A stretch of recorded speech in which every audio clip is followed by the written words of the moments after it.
RRB NTPC म्हणजेच रेल्वेच्या परीक्षांमध्ये फंक्शनवर आधारित एक प्रश्न विचारला जातो, तो पण गणितामध्ये. बघा ना आता प्रश्न काय आहे.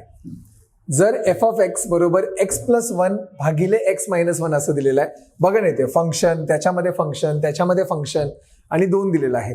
अशा वेळेला काय करायचं बघा, नेहमी आतून बाहेर सोडवत जायचं. म्हणजे सगळ्यात आतमध्ये तुम्हाला बघा फंक्शन ऑफ 2 दिसतंय.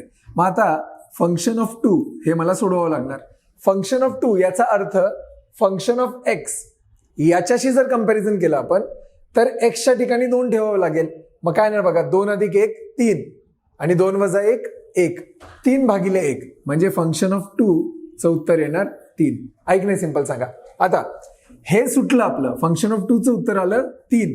मग आता परत हे फंक्शन ऑफ परत 3 येणार. मग आता फंक्शन ऑफ 3 हे कसं करणार, x च्या जागी मी 3 ठेवणार. बघा ना, वरती काय आहे, 3 + 1 भागिले 3 - 1. 3 + 1 किती येतं, 4. 3 - 1 येतं 2. 2 दुने 4 म्हणजे फंक्शन ऑफ 3 चं उत्तर 2 आलं.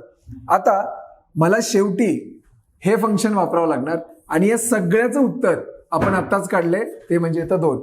म्हणजे मला परत फंक्शन ऑफ 2 काढावं लागेल. फंक्शन ऑफ 2 ऑलरेडी काढलाय, परत एकदा काढू. 2 + 1 वर येणार आणि खाली 2 - 1 येणार. म्हणजेच 3 भागिले 1 म्हणजेच उत्तर काय येणार 3. ऐक नाही, सिंपल सांगा, जे आहे आपलं ऑप्शन क्रमांक 2.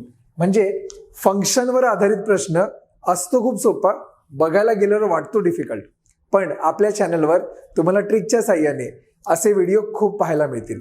व्हिडिओ आवडल्यास नक्की लाईक करा.